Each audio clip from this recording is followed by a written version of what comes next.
Liam. I got a new Mhm. segment I've started called Photo Bomb. So basically, before I speak to you, I troll through your social media and I come up with a few photos that I want to know a bit more about.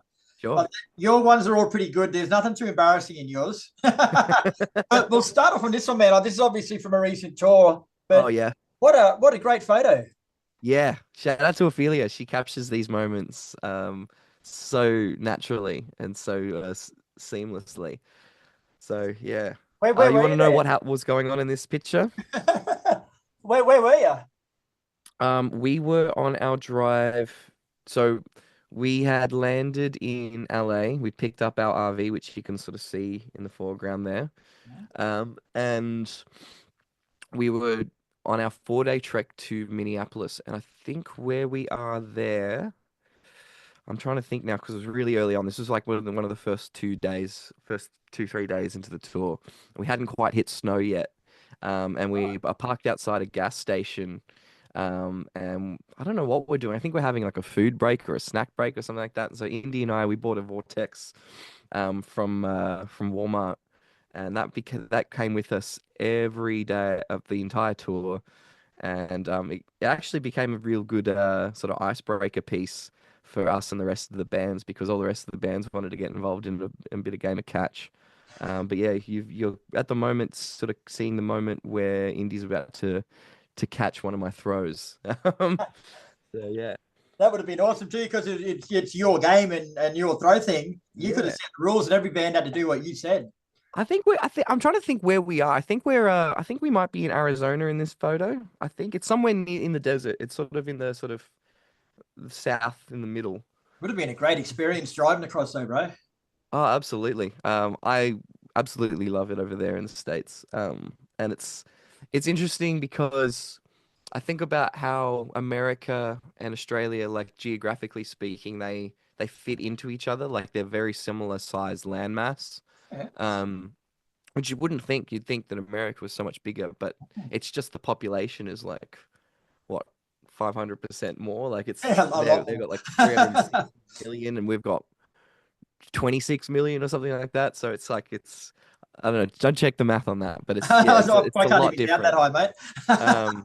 Yeah. So, but the point being is that the drives that you're doing are similar to Australia, but you're stopping so much more frequently, and there's a lot more in between. And yeah, it's an incredible experience watching all the different environmental biomes just change as you hit a different region.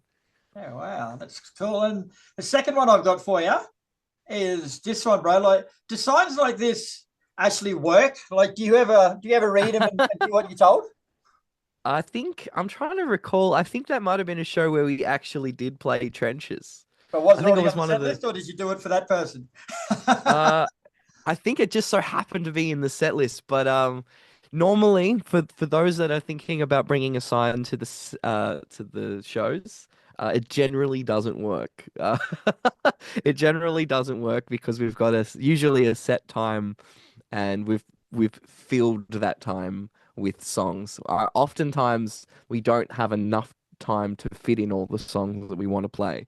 Um, Trenches is one that I'll always go into bat for. It's one of my favorites to play live, and there's no other song like it, but we haven't really had a show that felt like it was appropriate to do it.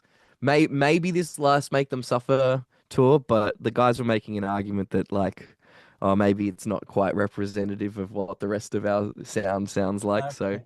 we ended up taking it out for what it was, what our 25, 30 minute set. But yeah, no, I love playing trenches. I love when people have signs. There was one person actually, I know this is a complete random aside, but we have like sometimes little things like people will write on their phone like a little message when they'll be at the barrier. And we had one in Seattle recently where they had this. I don't know if you've seen them. They're like these little dolls called Labubus.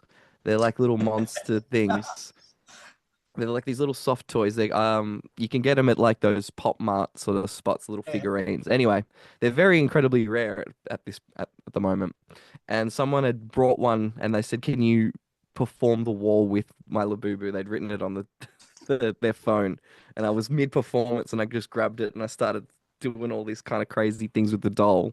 Oh, that's cool. So anyway, yeah. So you know, you can give us messages. It's probably the way I'm gonna be able to like interpret and hear what you need to say as well. So, How the hell did you read it off their phone when in the audience holding off the phone? You well, must they have were on the been eyes. barrier, so they just kind of had it written like this, and then they just started just pointing at it, and eventually got my attention.